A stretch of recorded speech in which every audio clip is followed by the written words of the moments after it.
E entrando. Olá, gente. Bom dia a todos e todas. Em breve a gente começa então o nosso evento de Quem tem medo de influencer, como os criadores de conteúdo podem estar a favor da mobilização de causas. Vamos dar 2 minutinhos enquanto a gente vai dando as boas-vindas a todo mundo que está aqui com a gente. Olá, Lívia, olá, Cris, e olá quem já está entrando aí no nosso YouTube.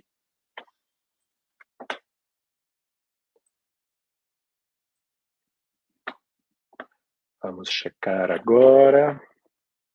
Quem estiver entrando, por favor, pode ir se apresentando no chat.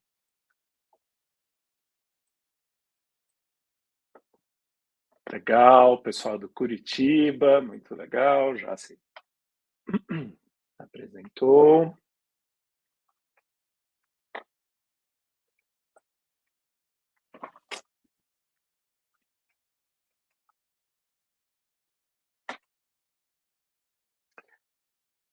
Bom.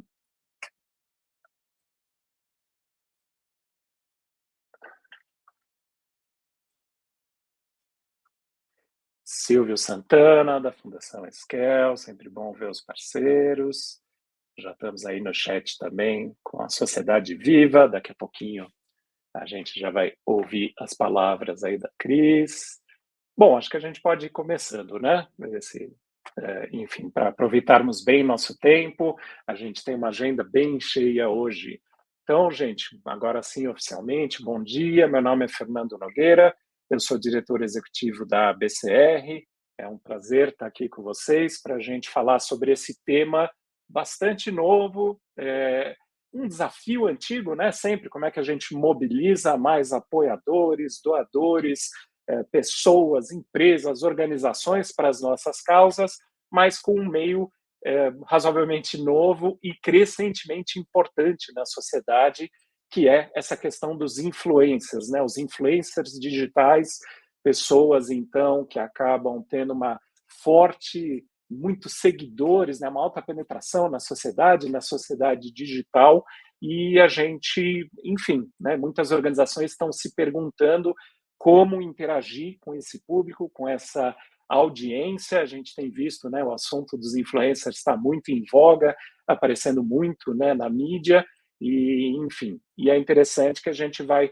poder ter ao longo do dia de hoje uma experiência não só compartilhando dados de pesquisas, então a gente vai ter colegas daqui a pouquinho que vão se apresentar mostrando o que é que as pesquisas têm mostrado sobre esse tema, e depois também complementando isso de forma bastante prática, como é que algumas organizações da sociedade civil vêm usando, vêm trabalhando essa relação de parceria com os influencers para mobilizar com a sua causa, tá bom? Então, pela ABCR, claro, termina aqui dando as boas-vindas. Enquanto Associação Brasileira de Captadores de Recursos, a gente está sempre preocupado em favorecer a sustentabilidade das organizações da sociedade civil. Isso passa, claro, pela captação de mais doadores, mobilização de doadores, mas tem um aspecto mais amplo disso tudo, que é quando a gente consegue, então, mobilizar mais apoiadores para as nossas causas, dar mais legitimidade, aumenta as relações, aumenta a nossa rede de influência, por isso que motivou a gente, né, da vontade de estar junto com Sociedade Viva, que vai se apresentar já logo em seguida para tratar desse tema, tá bom? Então agora, sem mais delongas, eu passo a palavra para minha colega Cris Sampaio, Cristiane Sampaio, do Sociedade Viva, também para continuar nessa introdução aqui a essa oficina. Um ótimo evento para todo mundo. Bom dia, pessoal. Uma alegria estar aqui com vocês hoje. Meu nome é Cristiane Sampaio. Eu estou como coordenadora executiva dessa iniciativa Sociedade Viva, que é uma estratégia de comunicação que está sendo liderada no Brasil pela BCR, pela BONG, pelo Movimento por uma Cultura de Doação, pela plataforma Emiroski, pelo Observatório do Terceiro Setor e o GIF. essa estratégia de comunicação ela foi construída ao longo de 2022 com a participação efetiva de um comitê gestor formado também pelo Greenpeace Brasil e a Ação da Cidadania e a Diálogo Brasil, que a Renata está aqui hoje representando essa instituição.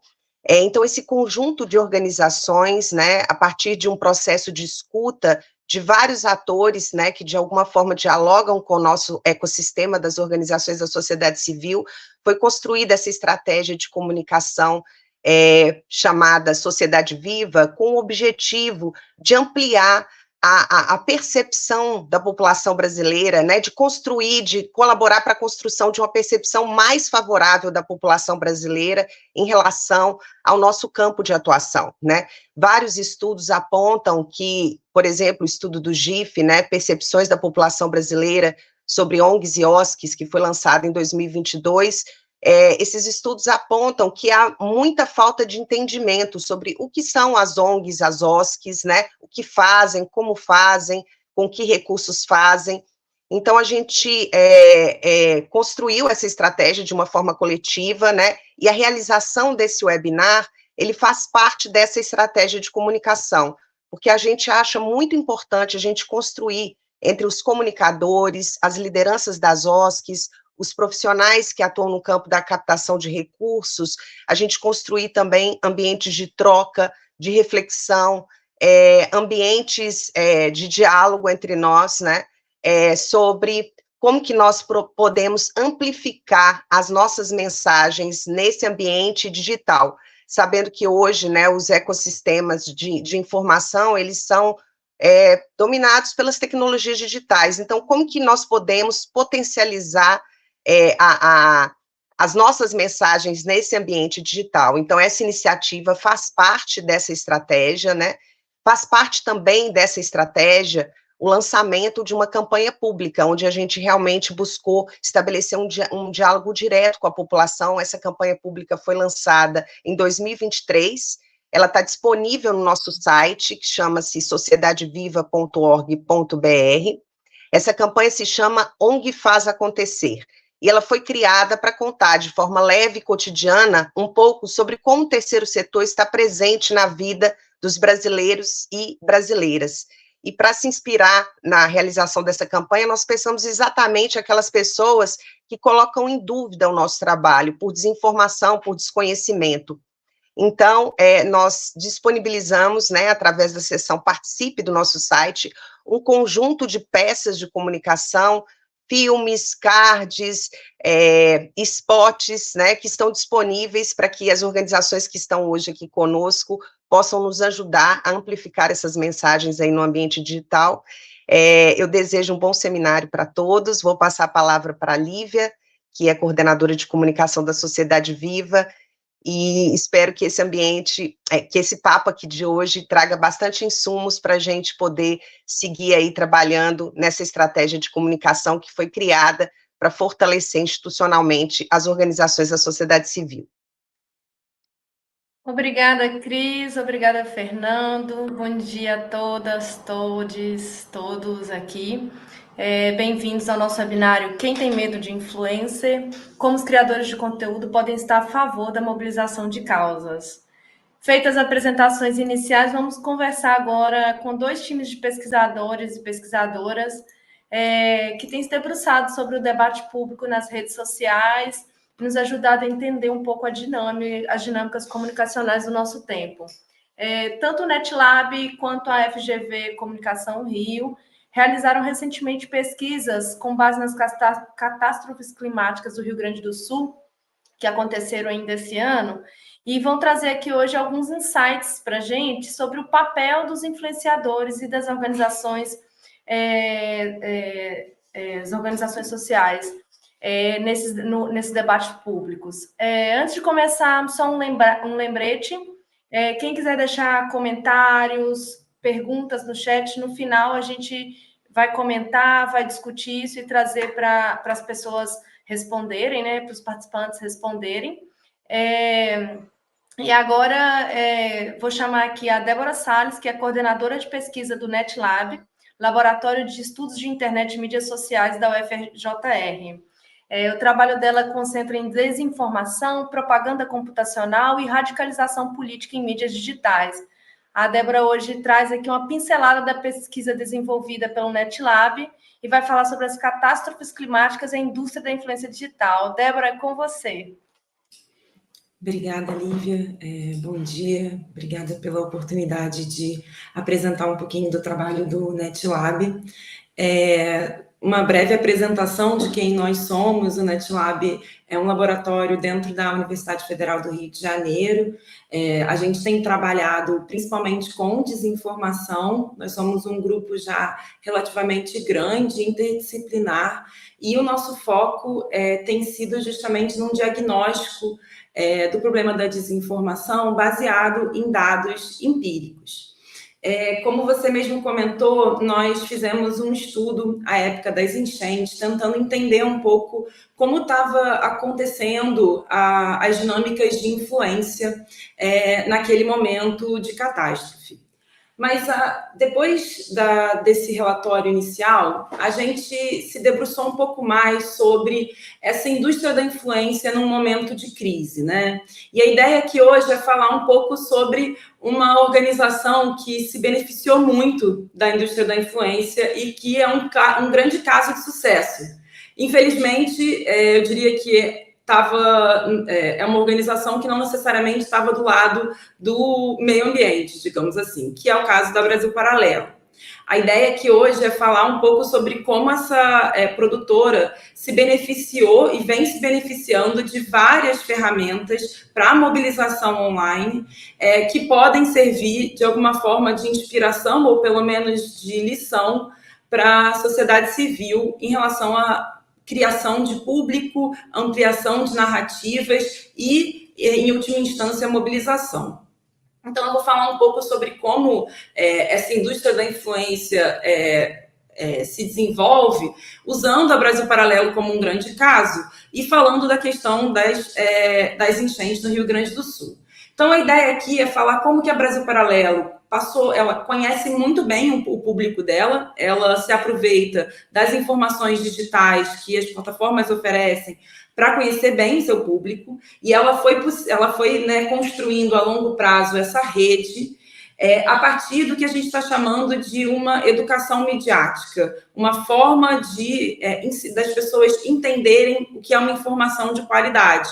Então, eles estão, de alguma forma, ensinando as pessoas o que é verdade, o que é mentira, pelo menos sobre a perspectiva deles. E esse caso é interessante porque mostra como a Brasil Paralelo ela sabe justamente se aproveitar do que as plataformas online têm para oferecer, seja de ferramentas, seja de dados do seu público ou das suas campanhas. E aí eu vou falar um pouco dessas armadilhas, digamos assim, né, dessas iscas que a Brasil Paralela solta tão bem e que é capaz de cativar o público. Bom, eu não imagino que seja um tema relativamente conhecido. A Brasil Paralelo é uma produtora audiovisual. Ela vem se destacando muito, não só pelo seu conteúdo revisionista, mas também porque ela é uma máquina de propaganda. Não só de publicidade, mas também de propaganda ideológica. Ela investe amplamente em anúncios políticos e, no caso das enchentes do Rio Grande do Sul, ela também se destaca. E se destaca porque, nesse momento de catástrofe, se coloca uma oportunidade que a Brasil Paralelo e outros souberam se aproveitar. Eu acho que saiu bastante na imprensa como que houve um protagonismo de influenciadores e grupos privados nesse momento, né? O quanto que o Estado estava sendo descredibilizado e também algumas organizações que são tradicionalmente ativas na mobilização social. O que a gente viu foi um boom de nomes e influenciadores não necessariamente com credibilidade confirmada, né? E sem nenhum tipo de prestação de contas, fazendo uma campanha multiplataforma que se baseava no questionamento de evidências científicas, na tentativa de fragilizar certos consensos e de descredibilizar organizações e instituições. E aí, no meio disso tudo, a Brasil Paralelo teve um papel importante, porque no meio dessa catástrofe, a gente pôde observar o que a literatura vem chamando de campanha fire hose, que é uma grande explosão, uma mangueira ligada de desinformação sendo jorrada de forma muito intensa nas redes. Mas para essa campanha dar certo, e deu, infelizmente, em alguma medida, a desinformação foi um problema nos dias que se seguiram às chuvas e enchentes, não adianta só a gente ter uma mobilização pontual. O que a gente vê para o sucesso dessas campanhas de desinformação, na verdade, é o que a gente chama de campanha permanente. E eu vou falar um pouquinho sobre como ela se dá no caso da Brasil Paralelo. Essa campanha permanente, ela vai preparando o terreno, ela vai produzindo os primeiros conteúdos, ela vai testando a receptividade de certas mensagens e ainda agindo, de alguma forma, dentro de nichos, né? Então, quando eles começam a criticar ONGs ou quando começam a levantar dúvidas sobre o aquecimento global, isso ainda acontece dentro de um nicho de forma constante. Mas quando há uma oportunidade para ligar a mangueira, para vir realmente essa grande enxurrada de desinformação, a gente vê, na verdade, além dessas plataformas nichadas, o alcance muito ampliado e o que a gente chama de desinformação participativa. As pessoas comuns começam a produzir conteúdo, não é só mais algo que vem de cima para baixo, centralizado, mas também pessoas comuns filmando e corroborando com narrativas de desinformação. E a época das enchentes, a gente viu duas organizações que estavam chamando bastante atenção, especialmente no que diz respeito a doações, que foi a Brasil Paralelo e o Instituto Cultural Floresta. São organizações que têm laços, têm profissionais em comum, colaboradores que atuam ou já atuaram em ambas as organizações, mas o que a gente viu era toda uma campanha para que fossem feitas doações para o Instituto Cultural Floresta, inclusive encabeçadas pela Brasil Paralelo. Pouco tempo depois, a Brasil Paralelo lança um documentário sobre as enchentes, chamado O Resgate. Ele está disponível no YouTube, que é também uma plataforma que a Brasil Paralelo usa muito intensamente e de forma muito efetiva. Já tem mais de 745 mil visualizações e não é nem o principal vídeo da produtora, assim, não é nem o principal filme da produtora, eles realmente conseguem produzir grandes sucessos. E o que a gente viu dentro desse contexto foi, mais uma vez, um investimento intenso em anúncios. E eu acho que, assim, a Brasil Paralelo tem muito a nos ensinar sobre essas campanhas patrocinadas, não só porque eles sabem segmentar muito bem o público, mas também porque eles sabem se aproveitar de outros acontecimentos para promover suas próprias campanhas e seus próprios produtos, como é o caso de outros documentários que surfaram a onda de discussões públicas. Então, os anúncios, no caso da Brasil Paralelo e também para outras organizações, eles têm alguns objetivos, né? Eles servem para você conquistar novos públicos. Acho que isso não é exatamente uma grande novidade, né? Você consegue alcançar pessoas que não são seus seguidores, mas tem outras coisas que os anúncios ajudam. Eles são muito eficientes para testar a recepção do público e as ferramentas online, elas permitem esses testes de forma muito simplificada. Eles criam um efeito de uma verdade, porque a repetição constante faz com que uma informação possa ser percebida como verdadeira, com mais facilidade, porque a gente já está familiarizado a ela. E, acima de tudo, ou, inclusive, os anúncios, eles financiam essa indústria, que hoje em dia se tornou uma indústria lucrativa. Então, não só se investe muito dinheiro, mas também se ganha muito dinheiro. Aqui um exemplo um pouco da campanha da Brasil Paralelo de forma permanente, eles anunciam de forma constante sobre vários temas e eles se aproveitam dos temas do dia para fazer campanhas relevantes. Então, dá para ver ali a campanha eleitoral, eles estavam promovendo um documentário sobre o Bolsonaro.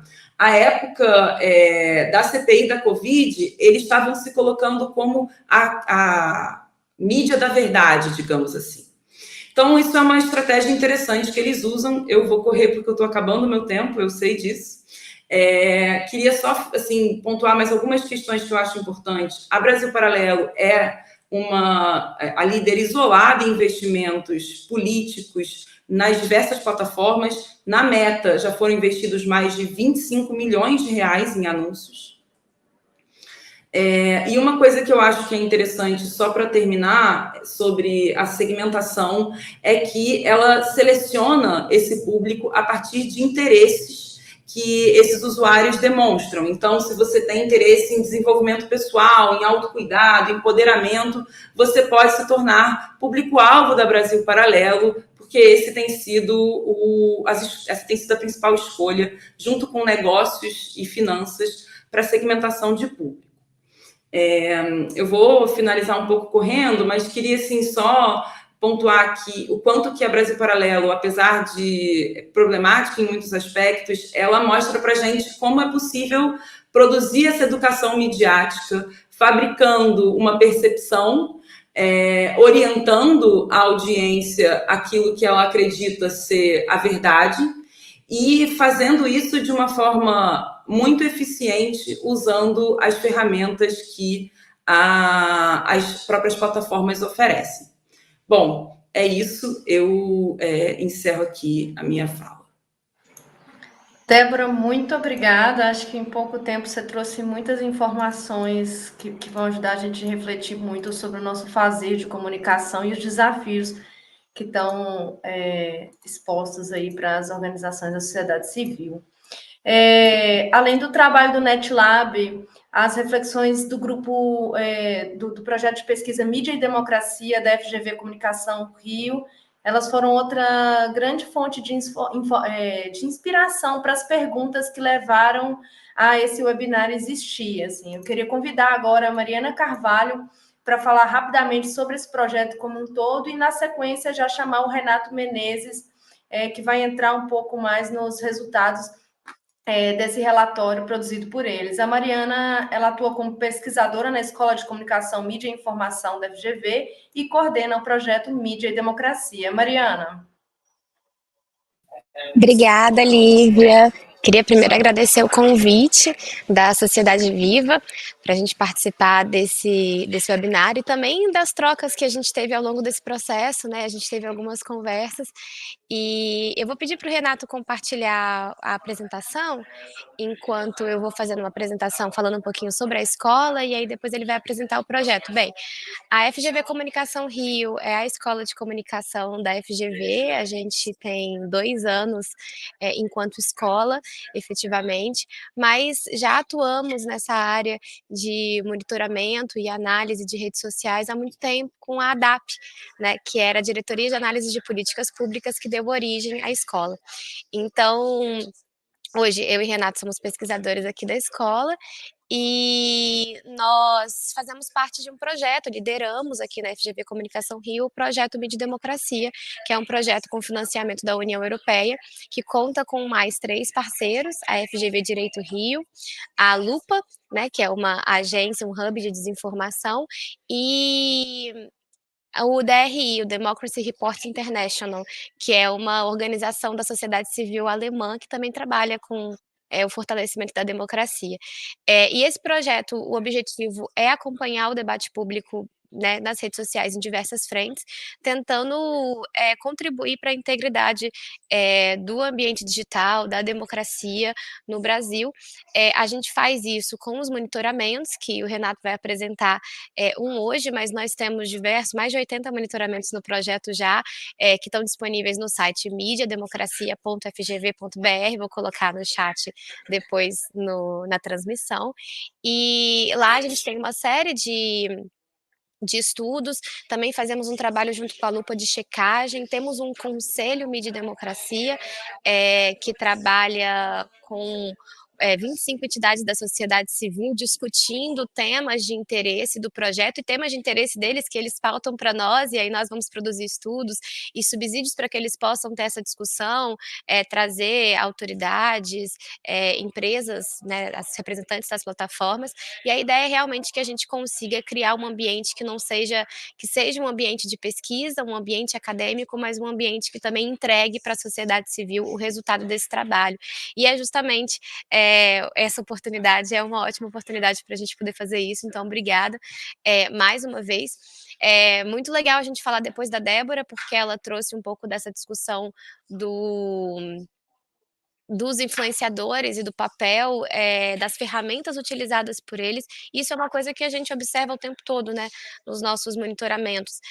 O tamanho desses influenciadores, o tamanho desses criadores de conteúdo, a capilaridade deles e a capacidade que eles têm de fato, influenciar e propagar as mensagens que eles estão trazendo, né. E aí podem ser mensagens boas ou mensagens que trazem algum tipo de prejuízo, que perturbam esse ambiente comunicacional.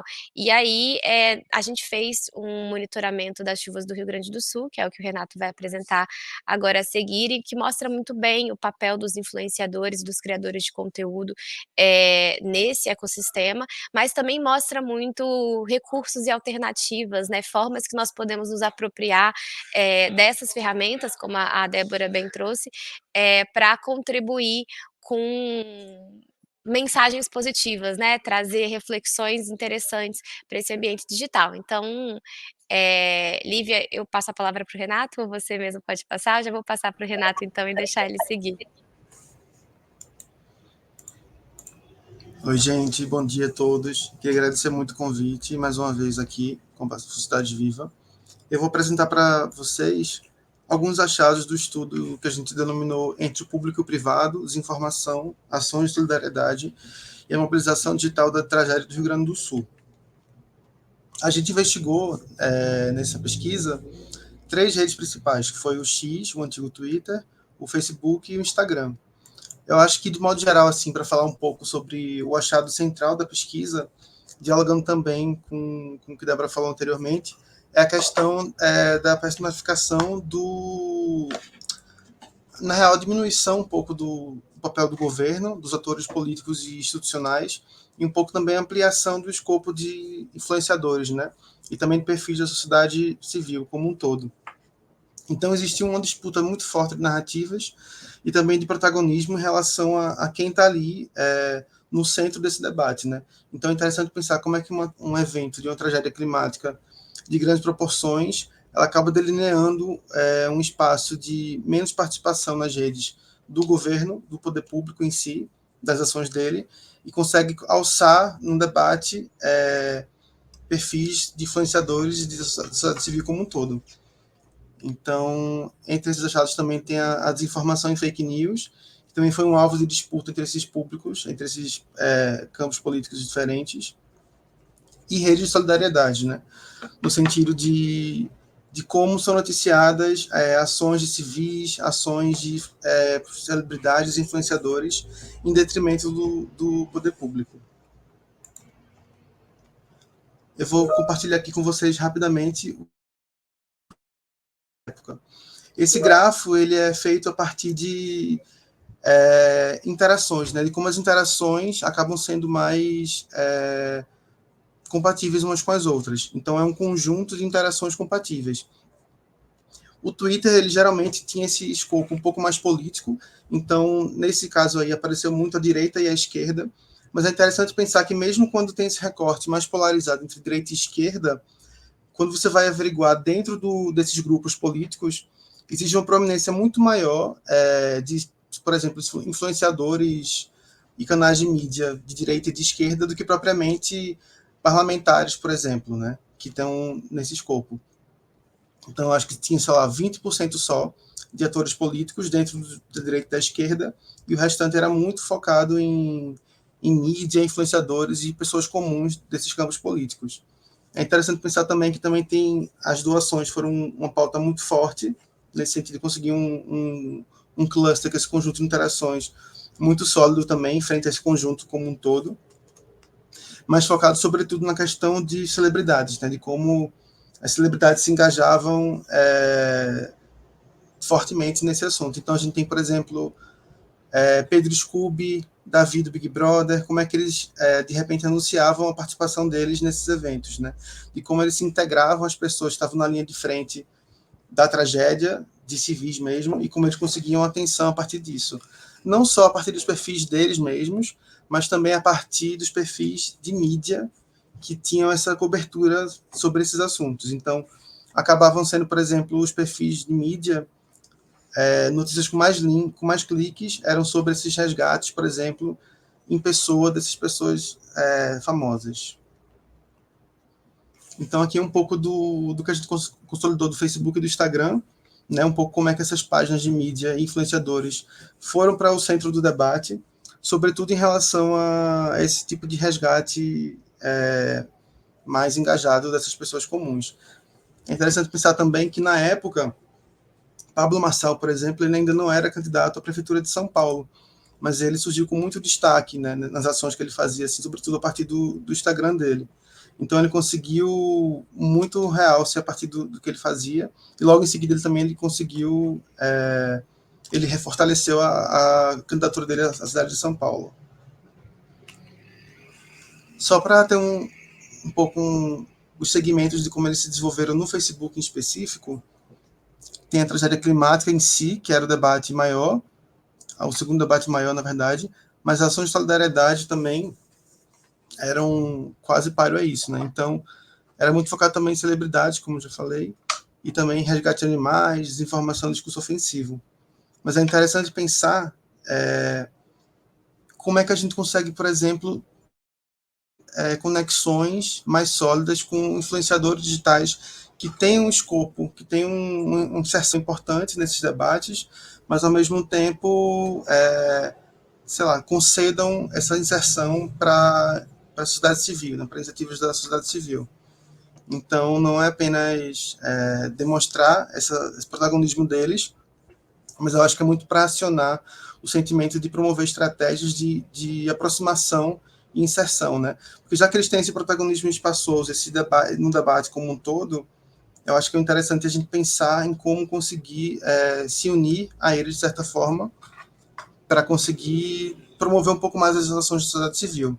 Mas eu acho que é um estudo que ele mostra muito que existe esse espaço, existe essa janela de possibilidade importante para ONGs, por exemplo, atuarem de maneira destacada e conseguirem ser bem-sucedidas no que elas se propõem, nesses contextos de tragédias climáticas, por exemplo, mas, ao mesmo tempo, lança esse desafio um pouco de como se aproximar, ao mesmo tempo que realça essa importância de elaborar estratégias para facilitar essa aproximação. Acho que é isso. Só muito brevemente para complementar, reforçar um pouco, na verdade, do que o Renato está falando, né? O que a gente conseguiu observar com esse estudo é que as pessoas querem doar, elas querem se envolver, elas querem participar, elas são solidárias e elas querem se engajar em ações de solidariedade, especialmente num momento como esse, né? Elas queriam participar. Mas os influenciadores foram capazes de captar essa atenção e, inclusive, de fortalecer uma série de iniciativas de solidariedade muito importantes naquele momento, né? Não é que eles não desempenharam um papel essencial, mas o que a gente percebeu é que eles foram capazes de capturar esse desejo, essa necessidade, essa vontade de se engajar e de ajudar o próximo, de uma forma que nem os atores institucionais, né, os atores públicos, e nem as organizações da sociedade civil conseguiram com tanta força, né? Então a gente observava a participação das organizações da sociedade civil, mas de uma forma muito mais tímida em termos de atenção, em termos de comunicação, do que os influenciadores, por exemplo. Então, ao mesmo tempo que a gente percebe o interesse da população nesse tema, a gente também vê que é um desafio capturar a atenção deles e direcionar para projetos que sejam realmente eficazes, para não cair no risco do que a Débora comentou, por exemplo, né, da gente ter desinformação ou organizações que não eram idôneas e que estavam naquele momento captando doações e recursos. Então, é um pouco dessa dinâmica que a gente observou no estudo.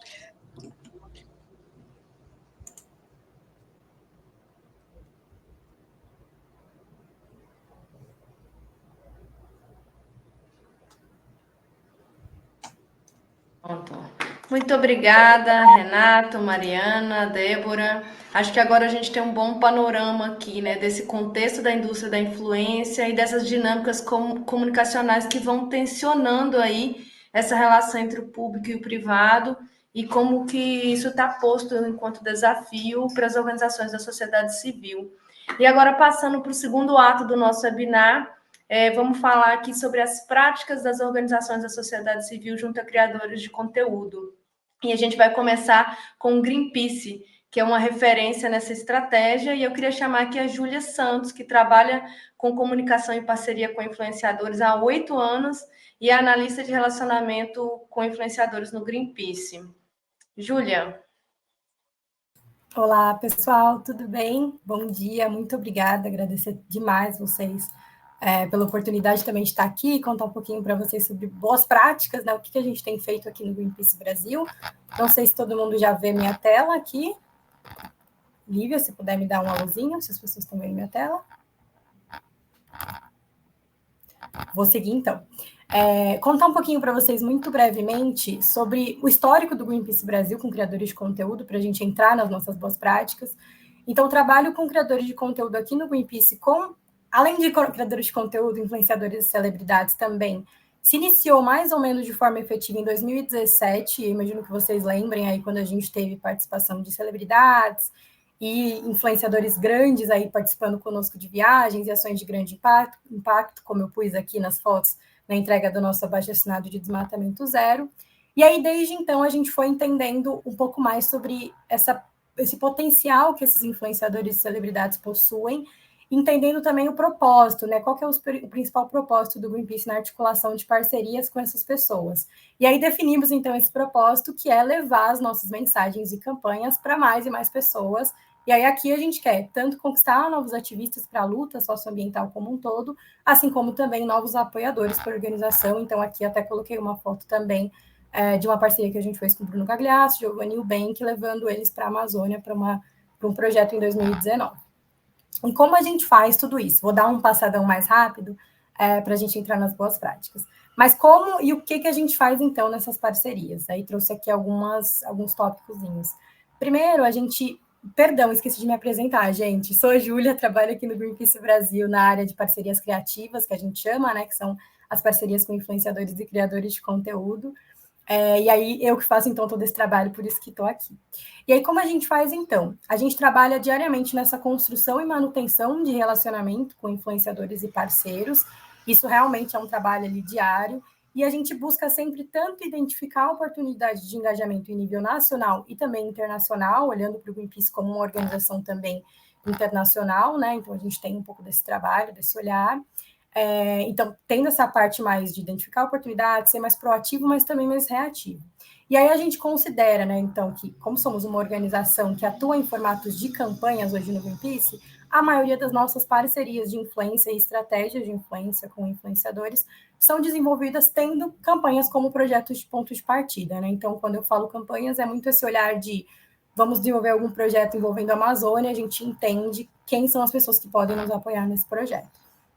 E aí, a partir disso, então, que eu falei para vocês, a gente faz esse trabalho diário nesse relacionamento com influenciadores, a gente olha um pouco para as campanhas. Antes de tudo, da gente iniciar qualquer planejamento estratégico com influenciadores, a gente considera audiências prioritárias e objetivos do projeto como ponto de partida. Então, para a gente conseguir realmente fazer algo efetivo, assim como também entender quem são as pessoas que podem chegar junto, que podem apoiar e que não estejam se aproveitando apenas da pauta para chegar em um outro patamar de influência. Então, aqui é muito esse olhar mesmo de quem são essas audiências que a gente quer atingir com esse projeto e quais são os nossos objetivos para, então, a gente conseguir traçar os melhores produtos de comunicação, né? Então, se vão ser vídeos para redes sociais, se vai ser um projeto maior, para conseguir mapear esses parceiros que possuem esse fit com o que a gente pretende. E aí aqui, achei importante trazer para vocês também que quando a gente vai definir esses parceiros, a gente sempre procura também olhar para 2 pontos muito importantes. Primeiro, a diversidade. Então, a gente tem muito aqui dentro esse olhar treinado, mas tenta ter cada vez mais esse olhar treinado para quando a gente for selecionar quem são esses influenciadores que podem nos ajudar, que podem nos apoiar, sempre garantir diversidade nessas parcerias e também nesses projetos. Até porque quando a gente fala de justiça climática, por exemplo, a gente precisa, né, trazer as pessoas mais afetadas também para essas parcerias que a gente faz com influenciadores. Assim como também uma coisa que a gente tenta fazer bastante aqui no Greenpeace é diversificar entre os perfis micro e macro influenciadores e celebridades. Então, dentro de um mesmo planejamento, eu sempre tento fazer isso e trago aqui como uma boa prática também, da gente tentar casar, então, a participação desses influenciadores menores ali, que a gente considera entre 10 e 100 mil seguidores, e também das celebridades, dos influenciadores maiores, porque cada um tem uma importância dentro do projeto traçado. Então, por exemplo, se você está buscando nesse projeto engajamento das pessoas, é legal a gente olhar para os micro-influenciadores. Mas se a gente quer alcançar mais pessoas, se a gente quer, por exemplo, numa campanha de Rio Grande do Sul, falar com a maioria das pessoas, entender e desmistificar algumas fake news, aqui os macro-influenciadores podem ser essenciais. E aí, olhando um pouquinho para o que deu certo, então, aqui no Greenpeace ao longo dos anos, né? A gente, desde ali de 2017, vem construindo esse projeto estratégico com parceiros criativos e deu muita coisa certa, né? Então, a gente conseguiu e ainda faz até hoje sobrevoos e atividades no nosso veleiro com influenciadores, e essas atividades, ao longo dos anos, geraram conteúdo de muito alcance nas redes sociais, ajudaram a gente a atingir os objetivos traçados nesses projetos. A gente conseguiu fazer parcerias com clubes de futebol e artistas para aberturas de banner, que é a imagem, a parte padrão do Greenpeace Brasil, né? A gente faz muito essa abertura de banner. Então, a gente conseguiu também trazer clubes de futebol e artistas para chegarem junto com a gente. E aí, aqui, olhando muito para a visibilidade, né? Como que a gente pode, ali, num momento muito importante e essencial, trazer visibilidade para algum tema, algum assunto, como, por exemplo, aqui, que foi no ano passado, quando a Amazônia estava queimando. A gente também fez lançamento de documentários com eventos especiais para parceiros, e aí aqui com muito foco em visibilidade, né? Além de relacionamento com essas pessoas. Então, aqui trouxe uma fotinho. A gente também está tentando adentrar nesse nicho de gaming, então a gente está lançando alguns jogos com temáticas. Aí, ao longo dos anos, a gente fez alguns lançamentos com temáticas e desafios da pauta socioambiental. E aí, aqui, o nosso objetivo é basicamente atingir, olhar um pouquinho para quem está ali nesse nicho de gaming, então, entender o que acontece dentro desse nicho e também conseguir possíveis novos apoiadores. A gente também conseguiu trazer influenciadores, é uma coisa que a gente tenta fazer, para entregas de petições nossos, abaixo assinados, porque isso também nos ajuda a ter cobertura da mídia, né, de forma orgânica, e maior apelo também frente a alvos selecionados. Então, se a gente está falando de congresso, por exemplo, talvez trazer ali uma pessoa que seja uma pessoa ali que tem um fit com o que a gente deseja, pode ajudar a atingir esse objetivo, assim como participação de influenciadores em mobilizações contra projetos de lei. Então, no falecido Twitter, a gente fazia bastante isso, então trouxe aqui alguns detalhes. E, por fim, olhando um pouco também para as chuvas, que foi o que o pessoal trouxe, a gente também faz parceria com influenciadores em mobilização frente a eventos climáticos extremos. E aí aqui eu trouxe alguns exemplos do que aconteceu no Rio Grande do Sul, quando a gente fez essas parcerias, tanto olhando para conhecimento, então, contar para as pessoas que o que estava acontecendo é, sim, um efeito da crise climática, desmistificar um pouco de fake news, mas também trazer doações. Então, a gente estava com um projeto de doação, uma campanha, o objetivo também com esses influenciadores era nos ajudar a angariar doações para a gente conseguir levar para as pessoas afetadas. Mas as coisas também não dão certo sempre, então quis trazer aqui para vocês também, para vocês ficarem tranquilos, para acalentar o coração de vocês, de que as coisas às vezes não vão dar certo. Então, trouxe esse caso aqui, de apesar de a gente ter conseguido tirar boas ações do papel, a gente teve alguns desapontamentos. Aqui foi um exemplo do Minecraft, que foi um jogo que a gente fez, a gente planejou muitos meses para produzir, assim como um investimento também grande, né, de dinheiro mesmo, para a gente conseguir criar esse jogo, e no final ele nunca foi lançado, apesar dele ter sido pré-lançado com o Felipe Neto, que é o maior jogador de Minecraft do Brasil. O Felipe narrou também o jogo ali, dublou alguns dos personagens, mas a gente não conseguiu lançar por falta de aprovação da empresa responsável pelo jogo, que é a Microsoft, que na verdade nem deveria ter esse processo, né? Realmente a gente queria só lançar um mapa a mais no jogo, mas eles não deixaram, eles brecaram e a gente não conseguiu tirar do papel. Então essas coisas acontecem. Os nossos desafios, então, compilando um pouco para vocês aqui, com influenciadores, que eu imagino que também sejam de vocês, é a agenda. Então a gente conciliar a agenda com essas pessoas que são grandes, patrocínios. Então, hoje no Greenpeace, como a gente tem uma política muito forte de não fazer parcerias com empresas, assim como a gente também olha para muitas empresas que estão ali fazendo greenwashing, a gente também tem esse desafio de entender quem são essas pessoas que não têm patrocínios dessas empresas. Possível crise de marca, se a gente se associa a algum parceiro e depois ele fala algo, se posiciona contra o que prezamos. Então, é um desafio diário que a gente entende. A falta de entendimento de influenciadores, assessores e agentes sobre essa diferença, né, entre parceria com uma ONG, uma OSC e uma empresa, então isso também vem bastante, e a verba, que a gente sabe que dentro do terceiro setor também é algo limitado. E aí aqui, para encerrar, então, para vocês, com algumas boas práticas que eu tento sempre prezar aqui e achei que valeria compartilhar. Então, primeiro, uma coisa que a gente sempre faz aqui é analisar os resultados das parcerias, e aqui tendo em mente o objetivo que a gente traçou e as audiências, que eu falei lá atrás, para a gente conseguir entender o que foi bom e o que a gente pode melhorar, né? Para a gente também entender quais são as pessoas que vale a pena a gente manter com a gente. Buscar sempre a transparência e a honestidade nos relacionamentos com esses influenciadores, né? A gente tenta aqui prezar muito por esse parceiro, como a gente preza pelos nossos doadores. Durante o mapeamento desses projetos, isso aqui é, assim, a chave. Faz realmente um deep dive ali, avalia o estilo de conteúdo que ela faz, as polêmicas que essa pessoa já se envolveu, a interação das pessoas nos comentários, se a pessoa está interagindo sobre o conteúdo mesmo, ou sobre uma roupa que a pessoa está vestindo, e as marcas com quem fez parceria no passado. Caso algum influenciador interagir com algum conteúdo seu, você viu que tem algum influenciador que está curtindo tudo, tenta entrar em contato, agradecer, identificar possíveis conversas que você pode gerar com essa pessoa que já é um apoiador seu. Ao criar conteúdo nas redes sociais, oferece apoio para responder comentários, porque a gente sabe que dependendo do tema que a gente entra nessas parcerias com influenciadores, vão ter bots, vão ter pessoas ali hates, e talvez a pessoa não saiba lidar com isso, olhando para a pauta ambiental, então é uma boa prática também oferecer esse apoio. Parametrizar links, então se vocês estiverem fazendo parceria com influenciador em redes sociais e vocês queiram levar essa pessoa para uma página de vocês, é legal fazer de alguma forma que você consiga avaliar depois esses retornos, ter em mente os riscos envolvidos a fechar parcerias com influenciadores e tentar mapear esses riscos. Acho que é isso, falei rapidinho que eu não tinha muito tempo, mas muito obrigada, gente, estou à disposição também, depois jogo meus contatos aqui no chat para vocês conversarem comigo, me chamar no LinkedIn, Instagram, onde vocês preferirem. Muito obrigada. Obrigada, Júlia, por partilhar com a gente esse passo a passo da estratégia de vocês.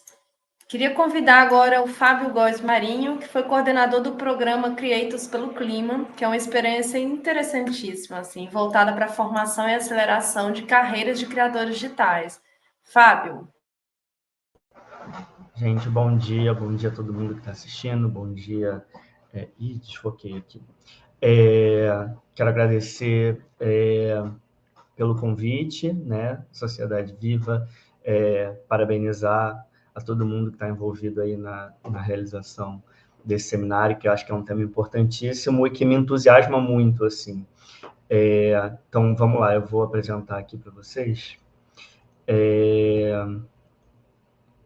Falar um pouquinho sobre o que foi o Creators pelo Clima, quais eram as nossas estratégias,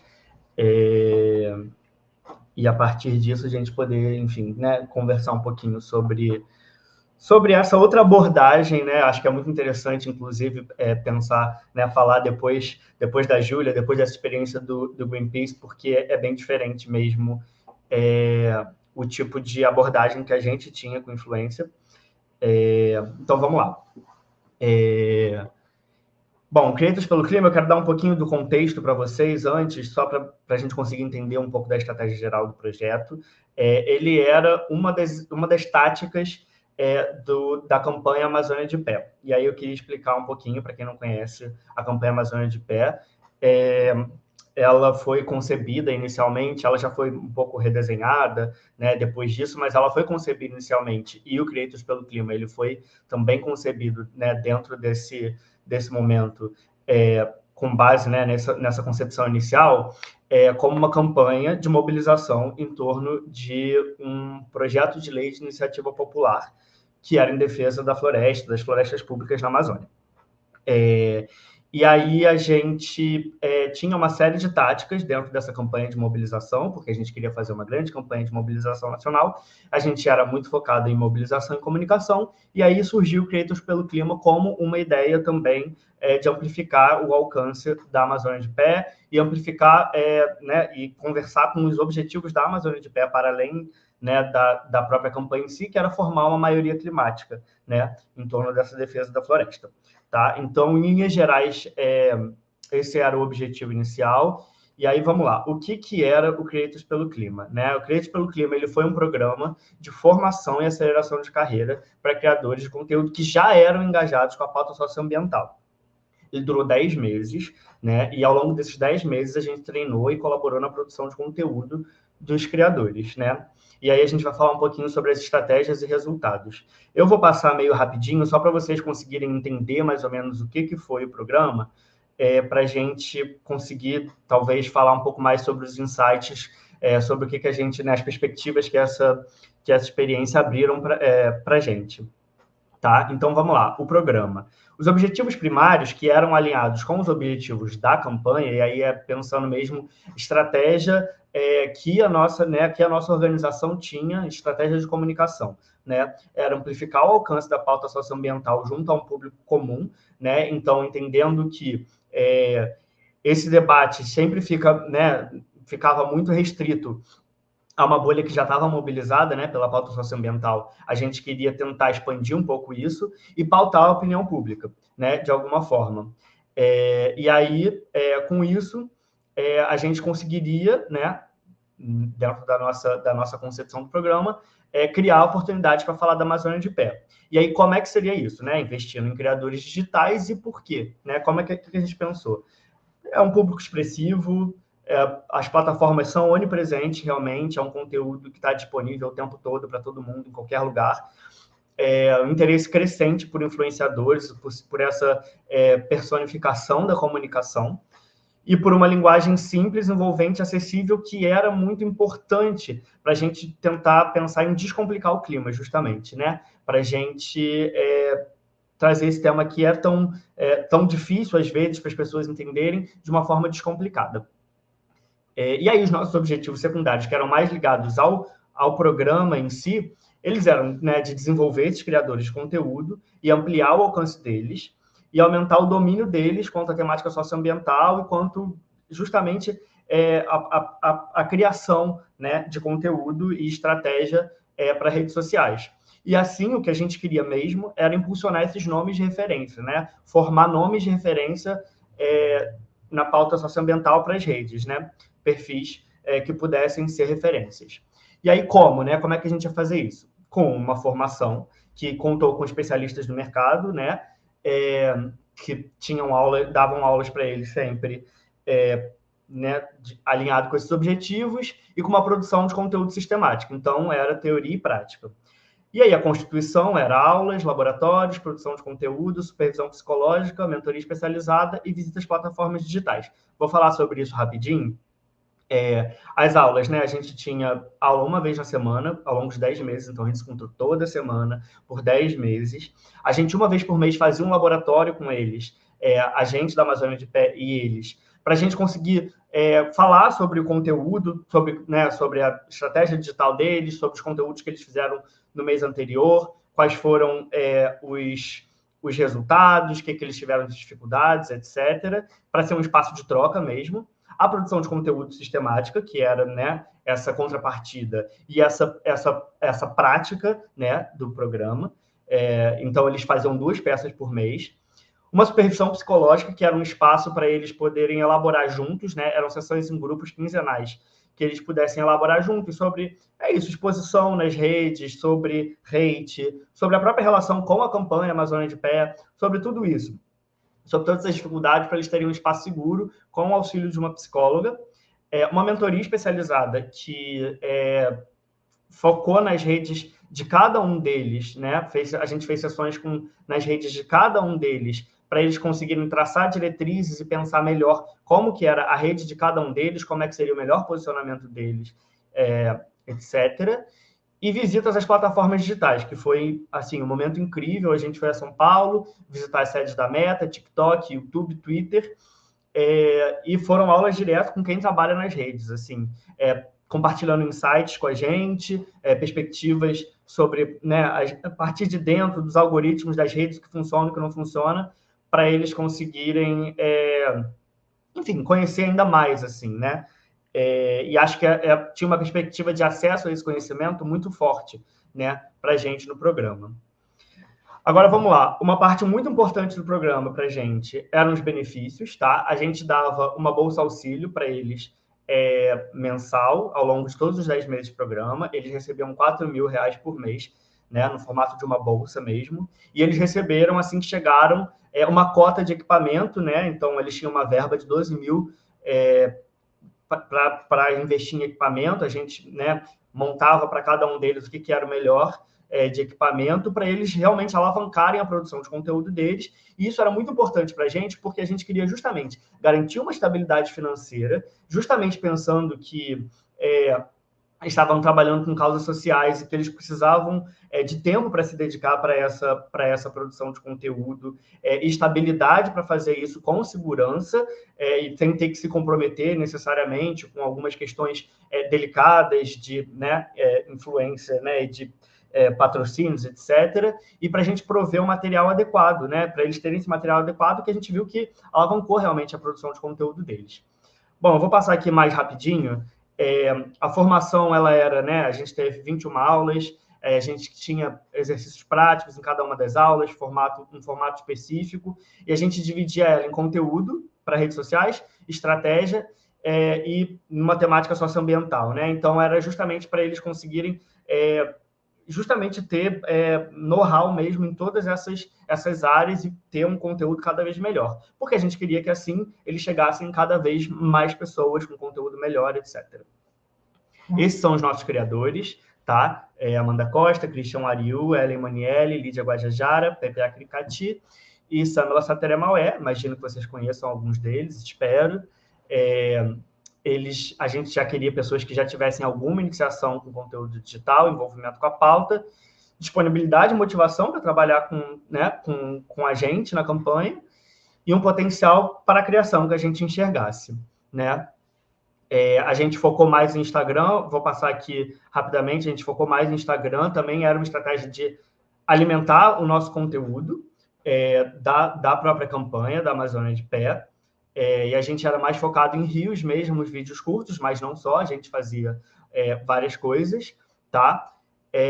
Vou falar um pouquinho aqui rapidamente sobre números, né? A gente produziu 75 peças ao longo desses meses, foram quase 1,5 milhão de visualizações, isso contando o que a gente fez por dentro do programa, porque fora do programa também a gente teve, né, eles criaram um conteúdo que, assim, chegou a mais do que isso, assim, um vídeo só que eles fizeram chegou a, tipo, uns 3 milhões de pessoas. Então, a gente viu muito potencial já de cara, e nossa meta principal, né, nosso indicador principal, era aumentar o alcance deles, né? Então, a gente queria justamente aumentar a base de seguidores deles, para eles chegarem a mais pessoas, com já, né, esse conhecimento que eles foram adquirindo ao longo da formação. Então, a gente teve ótimos resultados, assim, eles cresceram bastante, e para a gente foi muito satisfatório. Aqui eu só vou, né, botar aqui um pouco o que foi a integração presencial, porque isso é uma parte muito importante para rapidamente eu trazer algumas perspectivas e insights, assim, né, do que foi essa participação com eles na campanha, né? Esses foram 2 momentos de integração presencial em São Paulo, no Rio Arapiuns, na nossa própria imersão, né, da campanha. E aí, algumas observações, né? Eu acho que a gente estabeleceu uma relação não parasitária com eles, o que foi muito importante, assim, porque pensando aqui, né, em trabalhar com influencers, é isso, né? Não só pedir, vamos lá, trabalha essa pauta com a gente. Não, a gente trouxe eles para junto da gente, da campanha, oferecendo uma formação para eles e trazendo eles realmente para pensar junto à campanha. Então, a gente conseguiu ter um aproveitamento autêntico desse, né, atributo que eles tinham, esse atributo personalista das redes, né? Porque é isso que as pessoas estão interessadas, nas pessoas, nas redes sociais, né? Então, a gente conseguiu aproveitar muito bem esse atributo personalista deles e, assim, ter oportunidades muito ricas para falar da Amazônia de Pé. A gente conseguiu aproveitar as comunidades que eles já tinham e expandir a comunidade deles, e aí é muito diferente do que a Júlia falou a respeito do Greenpeace, por exemplo, porque a gente está falando de influenciadores de uma esfera menor, assim, mas que para a gente também, né, o Greenpeace é muito grande, ele tem muita notoriedade e tal. Para a gente que estava começando um projeto, foi muito interessante, e acho que é muito interessante pensar em influenciadores que tenham uma base menor, mas que talvez uma comunidade muito engajada, porque é isso que importa, no fim das contas, trabalhar as comunidades, né? E aí é isso, a gente conseguiu criar uma rede muito colaborativa entre eles, no fim das contas, que foi muito interessante, e para a gente acho que foi muito legal, porque a gente não tem como indicadores que consigam dizer muito claramente de qual foi o alcance que a gente conseguiu através dos creators para a campanha como um todo. Mas a gente sabe que, né, por esse aproveitamento autêntico que a gente teve deles, a gente chegou em muitos lugares com a campanha, eles levavam a bandeira da campanha para vários lugares e tal. Então, acho que foi um aproveitamento muito autêntico, né, dessa esfera de influência deles. E foi realmente um programa assim, muito legal. Acho que é isso. Encerrando por aqui, Lívia, obrigado, gente. Vou deixar aqui só meu contato. Se vocês quiserem trocar, me procurem. E a gente, né, eu sou super entusiasmado com esse tema, então estamos aí. Obrigado, Lívia. Obrigada, Fábio. Acho que é uma experiência muito interessante, né, de formadores de opinião, um trabalho com a juventude, vai muito além das redes sociais em si. Acho que é uma estratégia que valeu muito a pena ver aqui. A gente está recebendo vários comentários e perguntas no chat, que são muito bacanas, a gente já fala sobre elas aqui. Eu queria convidar agora a Renata Senli, que é gerente de comunicação para relacionamento estratégico com influenciadores digitais, com foco nas pautas socioambientais na Diálogo Brasil. Renata, com você. Obrigada, Lívia. Prazer estar aqui com vocês. Obrigada pelo convite. Vou colocar aqui um pouco da minha apresentação.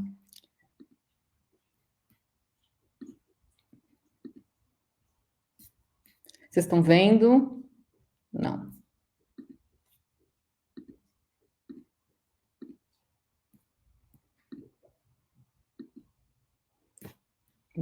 Bom, acho que eu vou seguir. Bom, como a Lívia falou, eu sou gerente de comunicação com foco em relacionamento de influenciadores na Diálogo Brasil, que é uma iniciativa de comunicação estratégica que apoia o campo socioambiental, né? Então, a gente tanto desenvolve projetos e puxa parceiros para participar junto, quanto a gente apoia alguns parceiros que atuam com o campo socioambiental.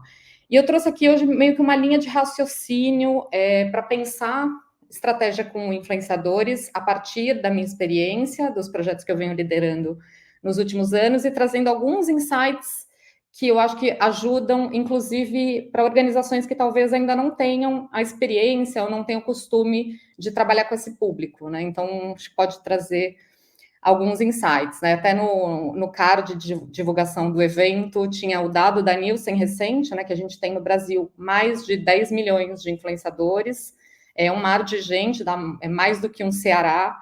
E aí, quando a gente vai pensar, quando eu vou pensar em estratégias de relacionamento com influenciadores, como fazer essa separação, né? Acho que algumas das apresentações anteriores já trouxeram pontos de conexão que eu vou mostrar aqui, mas acho que o primeiro que eu tenho priorizado nessas estratégias é pensar, de fato, no influenciador digital nativo, né? O que ele teria de diferente? Eu vejo muito, quando a gente está conversando com as organizações, um desejo de trabalhar celebridades, um desejo de trabalhar também com comunicadores populares em território, que a gente vê que tem potencial para se transformarem, talvez, em influenciadores ou ampliarem seus alcances, mas a gente tem priorizado muito essas estratégias com esse perfil, que é o perfil de produtor de conteúdo digital, que tem uma autenticidade, uma linguagem ali autoral, que produz conteúdo de um jeito genuíno em uma ou mais plataformas de rede social, mas com regularidade, e que, por isso, por essa linguagem genuína, vai construindo a sua comunidade de seguidores, né, a ponto de criar confiança e gerar essa mobilização para alterar uma atitude entre os seus seguidores, criar uma consciência, e é isso que a gente chama de influência, né? Então, a gente tem priorizado esse público, e outro diferencial deles é a questão da monetização. São profissionais que estão buscando monetizar o conteúdo que eles trabalham nessas plataformas. Então, é esse público que eu tenho priorizado nas estratégias que eu venho conduzindo ao longo do tempo. E aí, eu acho que foi muito importante, a Débora trouxe, né, a questão da segmentação. eu tenho partido sempre de pensar primeiro qual é a audiência daquele projeto, qual audiência que a gente está querendo alcançar. E aí, quando a gente pensa audiência, é exatamente essa segmentação, não só de gênero, de idade, localização geográfica, mas também de interesses pessoais, né, interesses modos de comportamento, inclusive nas redes sociais. Esse detalhamento que pode se transformar numa persona é muito importante para a gente começar o trabalho de entender quais são os influenciadores que vão se comunicar com essa audiência. Então, esse tem sido um ponto de partida, assim, para pensar estratégias com influenciadores e que tem funcionado. Realmente, depois, para as organizações que vão trabalhar com mídia paga, fica muito mais fácil de fazer essa segmentação nas plataformas também. Então, a gente tem começado por aí. E aí, dependendo do projeto, pensar realmente se o ideal é furar a bolha, que a gente fala muito de furar a bolha, mas vale a pena também furar a bolha se a gente não conhece a nossa própria bolha, se a gente ainda não conhece a nossa audiência e não sabe quais os influenciadores que se conectam com ela, talvez ainda não seja o caso de furar a bolha. Então, um pensamento que vem recorrentemente no início dessas estratégias, e aqui se falou muito, né, de criar essa comunidade, conhecer essa comunidade, o comportamento dela, acho que é muito relevante também. Então, um pensamento que não tem uma resposta pronta, mas que vem frequentemente quando a gente vai organizar as estratégias e os projetos. E aí, tendo isso em vista, aí como escolher, né? Esse gráfico aqui é um de audiência e relevância, né? Então, na vertical de audiência, na horizontal de relevância, eu tenho priorizado esse quadrante inferior direito, né? Que são influenciadores que têm, às vezes, uma menor audiência, então não são os macro-influenciadores com milhões de seguidores, mas que têm uma relevância no segmento em que a gente vai trabalhar. Então, no caso do campo socioambiental, se são influenciadores que falam sobre clima, são aqueles que já estão habituados a falar sobre isso, já tem uma comunidade que gira em torno daquilo. Agora, óbvio, até como a Júlia comentou, é interessante também, às vezes, fazer essa combinação, e a gente tenta também fazer essa combinação de, às vezes, um influenciador que está nesse mundo ideal do quadrante azul, de uma grande audiência, um grande número de seguidores, mas também uma grande relevância, né, que são influenciadores que são muito consistentes com aquilo que falam, e uma prioridade, para mim, é olhar para esses influenciadores que produzem conteúdos com qualidade, baseados em evidências, que são apegados à ciência. Tudo isso é muito importante na hora da gente selecionar, e a gente só sabe disso também acompanhando, de fato, esse perfil, né? Acompanhando mais profundamente depois de fazer um primeiro filtro. Então, acho que essa combinação, esse pensamento ajuda um pouco a orientar, e até como ideias de boas práticas. E esse quadrante inferior também, ele acho que, importante, porque o influenciador que eles têm uma base menor também de seguidores, ele acaba sendo um pouco mais fácil de acessar, né? Do que um grande influenciador que já tem assessores, você não consegue um contato tão fácil. Então, para quem talvez está começando a fazer estratégias com esse público, pode ser um modo de começar, né? Pode ser mais fácil.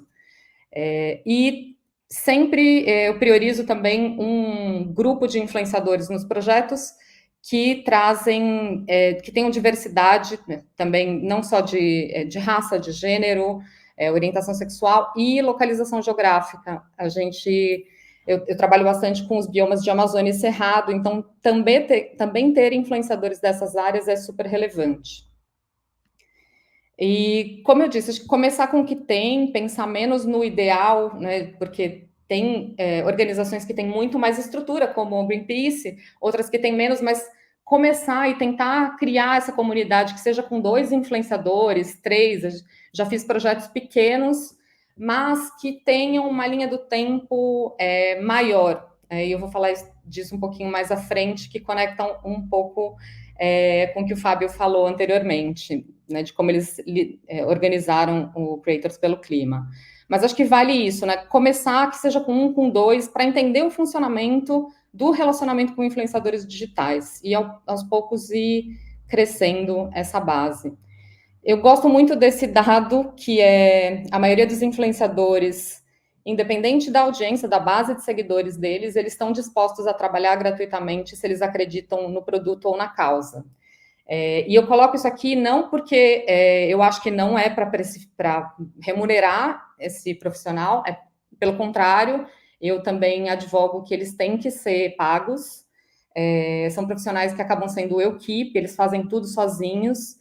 Então, de fato, nos projetos que eu tenho liderado, também a gente tem um FII, uma verba de remuneração para participação e produção de conteúdo deles. Mas eu acho interessante porque também casa, né, com que o Renato e a Mariana trouxeram da GV, naquele dado, né, de que tem muito da repercussão também foi ali de ações de solidariedade. E vejo que os influenciadores com quem eu venho trabalhando têm muito interesse e vêm desenvolvendo conteúdos ótimos quando eles têm a chance de fazer, quando eles têm a chance de ser remunerados para fazer, advogar por causas que eles já acreditam, que isso eu acho que também é um outro ponto. Encontrar ali influenciadores que já tenham sinergia com os temas que a gente está trabalhando, que já falam sobre as causas que a gente quer amplificar, e aí fazer isso de uma forma mais estruturada com eles, né? É uma prioridade dentro do meu trabalho. E o que tem funcionado muito nos últimos tempos são essas jornadas de capacitação, que elas dão conta de ter uma jornada mais longa de trabalho com esse público, porque uma também das demandas que eu ouvi muito das organizações é que eles não queriam mais fazer ações pontuais e parar de fazer com os influenciadores, né? Que eles queriam ver a continuidade daquilo.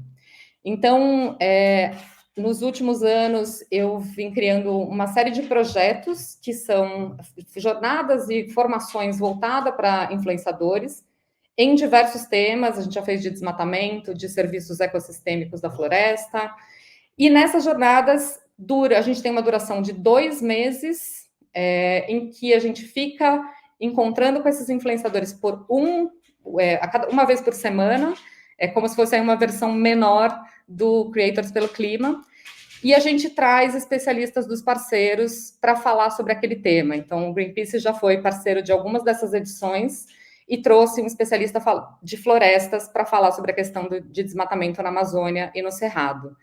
E eu entendo que isso tem funcionado, esse tipo de formato tem funcionado muito bem, porque ele dá conta de uma série de necessidades que a gente tem no desenvolvimento e no relacionamento com esse público, que é ter eles por mais tempo, que é tirar um pouco eles da solidão de criador de conteúdo, porque, como eu disse, eles são equipe, é criar essa sinergia de um ecossistema de influência, então trazendo esses parceiros, especialistas, cientistas, jornalistas, juntos para criar, de fato, uma formação em que eles saiam mais preparados para falar sobre aqueles temas e consigam falar cada vez mais e melhor. Então, além desse módulo focado nos temas socioambientais, a gente sempre traz um outro módulo que é bem voltado para melhorar os recursos de comunicação deles, né? Então, a gente traz outros especialistas da área de comunicação que vão ajudá-los a ter um melhor alcance e uma melhor qualidade na produção de conteúdo. E outro ponto que acho que Júlia também comentou, que a gente sempre leva em conta e não abre mão, que é dar para eles também um módulo de autoproteção na internet, entendendo que toda vez que a gente estimula esse público a falar sobre temas que, infelizmente, podem ter backlash na internet, a gente precisa ajudá-los a se proteger. E, por fim, essas jornadas têm ajudado a gente a fazer o que eu acho que é o objetivo, eu vejo como um objetivo para mim, que é desenvolver comunidade com esse público, para que a gente tenha, de fato, uma troca mais perene para depois do fim desses projetos e que a gente consiga acioná-los em necessidades urgentes que não faltam, infelizmente, no campo que a gente atua, sendo às vezes remunerado, às vezes não, mas não tendo essa relação, como o Fábio colocou, predatória, né, com eles. De fato, uma troca que se mantém ao longo do tempo, E esse tem sido um objetivo que eu venho perseguindo, muito a partir desses projetos que têm como foco a formação e a capacitação deles em temáticas socioambientais. Então, não sei se falei rápido demais, mas é isso. Fico também à disposição, LinkedIn, Instagram, onde vocês preferirem, e à disposição aí para trocas a partir de agora. Obrigada, Renata. Não falou rápido demais, não, deu super para entender. E eu acho que há uma sinergia aqui, né, nos 3 casos das organizações que apresentaram. Acho que há alguns princípios, né, compartilhados, né, nessa relação com influencers.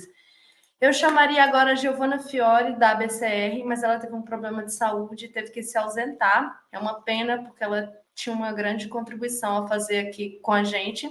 Mas então eu vou passar, vou chamar todo mundo agora para o palco, para todo mundo de câmeras abertas, e vou passar para os comentários. Vou dividir em blocos aqui para facilitar as perguntas, e aí, num primeiro momento, vou direcionar aqui para a BCR e para o Greenpeace, e depois vou chamando vocês.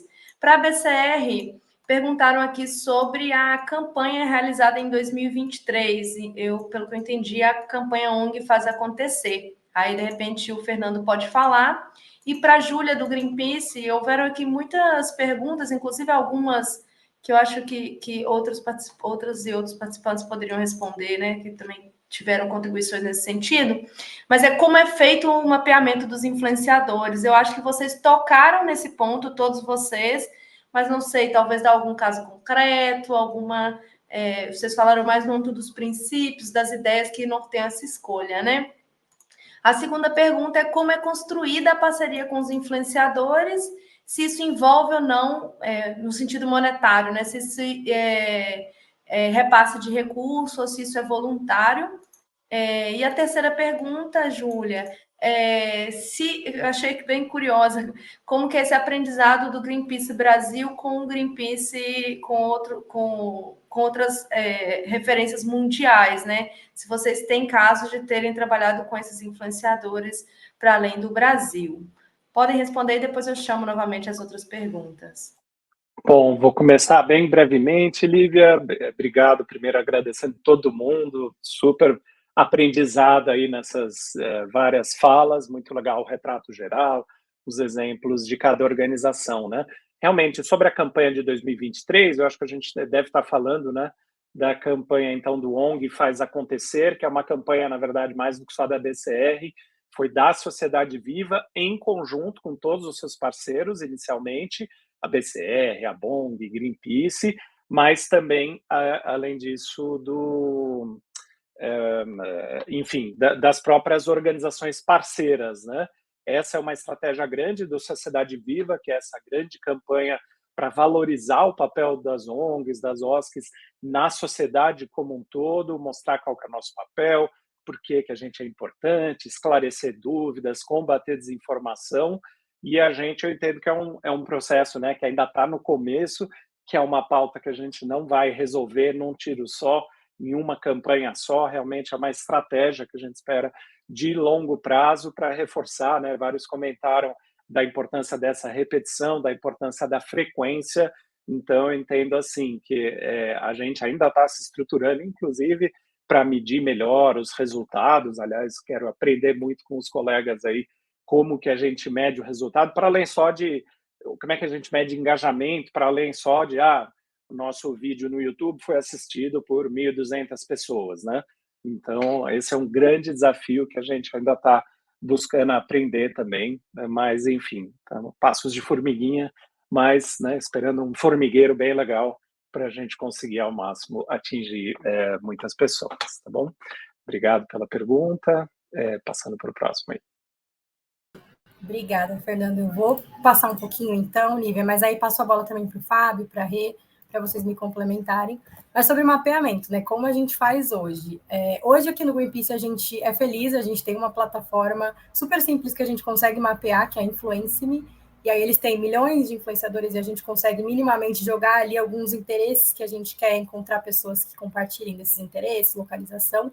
mas, sim, ao longo de todo esse tempo, e hoje ainda é muito na mão. Então, é realmente jogar no Instagram ativistas e ver quem aparece, jogar no Google e realmente ali fazer essa busca na mão, entrar no perfil de um influenciador, ver quem ele segue. Eu faço muito isso, assim, é realmente... Eu tenho essa plataforma, ela me traz alguns perfis, mas a maioria também do trabalho que eu faço acaba sendo na mão de... Encontrei um perfil legal, como que eu acho outros a partir desse perfil? Vou em quem a pessoa segue, vou nos interesses em comum, vou no Google e tento chegar nessas pessoas. Sobre repasse financeiro, eu também estou muito com a Renata, assim, como a gente faz hoje aqui no Greenpeace. A gente, ao longo do tempo, entendeu que, quando estamos falando de criadores de conteúdo, especialmente pessoas periféricas, quilombolas, ribeirinhas, indígenas, a gente entendeu que não faz sentido a gente pedir pela criação de um conteúdo para uma pessoa que já é o meu equipe, sem dar essa contrapartida financeira. Então, ao longo do tempo, a gente criou essas diretrizes que consistem basicamente em celebridades e micro-influenciadores. A gente realmente não paga, é pro bono, é pela parceria mesmo, é gratuito. Então, tudo que vocês veem nos nossos perfis com celebridades e macro-influenciadores não tem nada financeiro, mas quando a gente entende que é um perfil de pessoa periférica, ribeirinha, indígena, enfim, a gente traçou algumas diretrizes de pessoas negras, mulheres. Então, a gente entendeu que para essas pessoas que são equipes e que, além disso, também não tem uma outra fonte de renda, além da criação do conteúdo, é importante a gente fazer esse repasse. Então, a gente está, nesse momento aqui, fazendo essa viradinha de chave no Greenpeace para também trabalhar ali com uma média de valores para repassar para essas pessoas, mas tudo muito combinado, gente. Então, é super importante essa troca. Eu falo para a pessoa, olha, eu tenho essa verba, a gente é uma ONG, então eu explico que a gente não tem uma verba de uma empresa e explico quanto de verba a gente tem e chego nesse combinado para a pessoa para que seja o melhor dos mundos para os dois. Então, o que eu deixo também de dica é conversem, realmente abram o coração para a pessoa, falem o que vocês têm disponível e a pessoa vai trazer também o que ela pode apoiar. Sobre aprendizado do Greenpeace Brasil e outras referências mundiais, a gente olha muito, então aqui dentro do Greenpeace a gente tem alguns grupos em que as pessoas compartilham o que estão fazendo com outros criadores de conteúdo ao redor do mundo, a gente olha e se inspira, mas eu acho que tem muito essa coisa de nacionalidade, né? São lugares diferentes, com culturas diferentes, então é realmente uma inspiração muito mais do que uma apropriação do que a pessoa fez ali nos Estados Unidos para o Brasil. Então, eu me inspiro, olho, e a gente tenta entender como a gente pode ou seguir por um mesmo caminho, ou construir esse caminho no Brasil, olhando para a nossa cultura, para nossas particularidades. Mas sim, a gente também faz essas trocas, oferece essa contrapartida, às vezes, de chamar um influenciador, por exemplo, a Amanda Costa, super liderança aqui no Brasil, e a gente chama a Amanda para construir um conteúdo com a gente que vai sair no perfil do Greenpeace Internacional para dar essa visibilidade também, em português mesmo, e aí o Greenpeace Internacional faz todo esse trabalho de tradução, mas isso também acontece, que é algo muito legal que a gente tenta fazer em parceria com os outros escritórios do Greenpeace ao redor do mundo, de também dar visibilidade para essas lideranças aqui do Brasil, da porta para fora, né, em outros perfis de Instagram de outras organizações, enfim, outras frentes do Greenpeace. Acho que é isso. Antes de eu passar para o pessoal, eu queria também falar para vocês sobre algumas contrapartidas. Eu vi que o pessoal ficou perguntando que contrapartida vocês usam para essas parcerias. Eu acho que tem várias. Assim, uma contrapartida muito importante que a gente sempre tenta fazer com a pessoa é, quando você faz uma parceria com a gente vai estar aqui como uma fonte segura para te ajudar a criar o melhor conteúdo e para te ajudar a chegar nisso. Então, a gente sempre compartilha com essa pessoa materiais, outras fontes seguras que ela pode pesquisar para produzir o conteúdo dela. Outros textos, enfim, do Greenpeace ou não, que essa pessoa pode ler, entender mais sobre o tema, até que ela se sinta confortável em falar sobre aquilo. Então, às vezes, a gente entra em contato com a pessoa, faz todo esse trabalho mesmo de educação conjunta, para a pessoa se sentir confortável. Uma outra contrapartida também que a gente usa hoje no Greenpeace é a colaboração, o post colaborativo no Instagram. Então, como a gente tem uma quantidade relevante de seguidores, a gente usa também muito essa contrapartida para conseguir trazer visibilidade para criadores de conteúdo, especialmente os que estão começando. Então, olhando muito para o trabalho do Fábio, a gente tenta fazer isso também como contrapartida. E a cocriação, então a gente cocria muito com todo mundo, assim, todos os conteúdos que vocês veem, a maioria não foi o Greenpeace que fez roteiro, a gente mostra um briefing, mostra minimamente sobre a nossa campanha, o que a gente quer que a pessoa entenda dessa campanha, e aí essa pessoa traz para a gente um roteiro de um vídeo ou alguma ideia que conecte. Então, realmente, essa cocriação é algo que a gente também oferece de contrapartida. Mas falei demais, vou passar para a Rei e Fábio para me complementar. Eu tenho, se vocês forem comentar, eu já vou passar para o segundo bloco, que aí vocês podem juntar as perguntas. Pode ser, Renata e Fábio? Primeiro aqui um bloco de perguntas aqui, tanto para a Débora quanto para o Renato, né? Acho que foi uma pergunta bem interessante aqui sobre o engajamento da juventude. Acho que esse não foi o foco, a gente não estava falando especificamente de juventude, mas ao mesmo tempo ela está aí nesse contexto, né, dessa cultura de influência. Então a pergunta é como engajar, como utilizar a influência, as novas redes, para engajar essa geração jovem em causas. A segunda pergunta, que eu acho que você também poderia comentar um pouco, Renata, é como nos comunicamos para além das bolhas em temas tão importantes como a cultura da doação. Tem uma outra pergunta aqui também, que é como nos proteger de influenciadores negativos.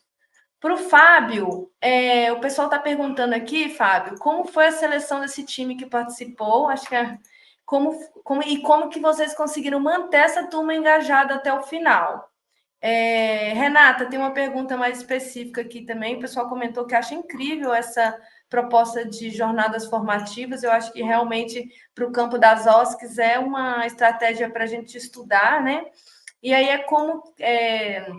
se vocês percebem uma adesão, se você percebe uma adesão genuína desses influenciadores nessa ação, como que é isso? Podem responder. Eu acho que talvez eu esqueça uma outra pergunta, você me socorre depois, Lívia. Mas só para complementar a do mapeamento, como a gente faz, eu uso também também é um privilégio também, a gente sabe que nem todo mundo tem acesso a esses softwares de plataforma de mapeamento de influenciadores. Esse chama Upfluence. Já usei o Influence.me também. Então, funcionam da mesma forma, você consegue incluir as palavras-chave, dados de segmentação, por exemplo, das audiências que eu falei, e aí escolher as plataformas, e ele te traz um primeiro filtro. Mas, assim como a Júlia, não dá para prescindir de olhar um a um e fazer um mapeamento artesanal depois disso, e olhar a fundo. Não tem como. Assim, dá para ficar sem essas plataformas, não dá para ficar sem fazer esse filtro humano de entender como esse influenciador se comunica, sobre o que ele costuma falar, quais outras ações ele já fez, talvez com empresas que vão entrar em conflito com as causas que a gente está trabalhando. É impossível prescindir disso, é muito importante. Então, falando sobre mapeamento, acho que de preço eu já falei, né, na minha apresentação, mas qualquer dúvida também posso repetir. Engajamento de jovens. Eu acho que na verdade, é tão novo quanto engajar em redes sociais em geral, na verdade. Eu não sei se tem tanta diferença, né, em relação aos públicos. Acho que o que vai fazer diferença é, de fato, entender qual é especificamente aquele grupo de jovens, porque jovens também é uma coisa gigantesca, né? Jovens da onde? Que moram em que região? Enfim, que faixa etária? Que gostam do quê? Acho que tudo isso ajuda a pensar quais são os influenciadores que alcançam esse público. Então, fiz recentemente até era um trabalho com jovens periféricos. A gente pegou regiões muito focadas norte, centro-oeste, mas que falavam especificamente ou que tinham uma abertura a falar sobre veganismo. Então, essas coisas ajudam a organizar o mapeamento de influenciadores e a alcançar os jovens. Eu não sei se realmente tem alguma diferença em encontrar jovens que não seja tão difícil, né, ou requer uma coisa muito diferente do que é encontrar outros públicos, né, influenciadores que falem com esses públicos. Você perguntou em relação à cultura de doação, que eu acho que eu perdi, Lívia. Só um instante. Como nos comunicamos além das bolhas em temas tão importantes como a cultura da doação? A pergunta está aparecendo para vocês na tela agora. Aqui. De novo, eu acho que é entender, eu vou bater muito na tecla da audiência, assim, não tem jeito. Com quem vocês querem falar, né? A gente quer falar com quem sobre cultura de doação e de doação de quê também, né? São universos que a gente precisa ir um pouco filtrando para encontrar nicho. Eu acho que esse trabalho de nicho é muito importante, até porque às vezes eu percebo que também tem uma certa paralisia em na estratégia de querer abraçar um monte de coisa e não conseguir. Então, o pensamento, acho que de audiência ajuda um pouco a filtrar e a organizar e dar um primeiro passo. É o que eu falei, começa com o que tem. Pensa, então, a doação de quê? Quem é essa audiência que você quer alcançar? E escolhe 2 influenciadores, sabe? Se eu pudesse falar, comece de algum jeito pequeno, que seja para ir entendendo como funciona o relacionamento com esse público. E sobre as jornadas formativas, qual a adesão, se é genuína? Sim. E eu acho que é genuína, de fato, porque o mapeamento foi bom. Acho que a adesão não é boa quando o mapeamento também não é bom. Eu priorizo também selecionar influenciadores que tenham conexões com aqueles temas que eu estou buscando, quando eu estou pensando na bolha. E aí, fora da bolha, acho que também essa organização dos valores pessoais que os influenciadores têm que ter, assim como as audiências, né, podem ajudar a encontrar pessoas que têm essa mesma sinergia. Quanto mais próximo for dessa sinergia, eu acho que menos ruído vai dar. Na minha experiência, nas jornadas formativas que eu organizei, a maior parte delas foi com perfis de influenciadores dentro da bolha, e que foi super rica. É óbvio que sempre tem um que engaja mais do que outro, sempre tem um influenciador que se doa muito mais, que é mais criativo, isso é parte de trabalhar em grupo, né? Mas, em um específico, uma jornada formativa específica, que foi trabalhar com influenciadores de bolhas diferentes. Na verdade, a gente queria fazer uma conexão entre influenciadores da pauta socioambiental com influenciadores de pautas identitárias, de outras pautas identitárias. E que não era uma coisa que a gente já, né, fazia habitualmente. Funcionou super também fazer essa conexão. Então, já era um pouco mais fora da nossa bolha. Mas eu acho que é isso, acho que encontrar aqueles que, de fato, já falam sobre o que você quer que venha à tona, sabe? O tema é qual? Pensar nesse tema e buscar influenciadores que falem já de alguma forma sobre isso. Eu acho que aí tem menos chance de dar ruído. Assim. Eu acho que, se eu puder falar agora, eu acho que, dialogando um pouco com o que a Renata falou em relação à jornada de formação, uma coisa que eu penso muito assim também é o que torna alguém um influenciador, né? Então, acho que ações de fomento a jovens se tornarem influenciadores, né? E desde o começo, algumas ONGs se engajarem nisso e ajudarem a construir o sentido de ser influenciador digital com essas jovens lideranças, né? Porque existe o desejo, sobretudo na juventude, de se tornar um influenciador digital, como uma profissão, como meio de sustentar.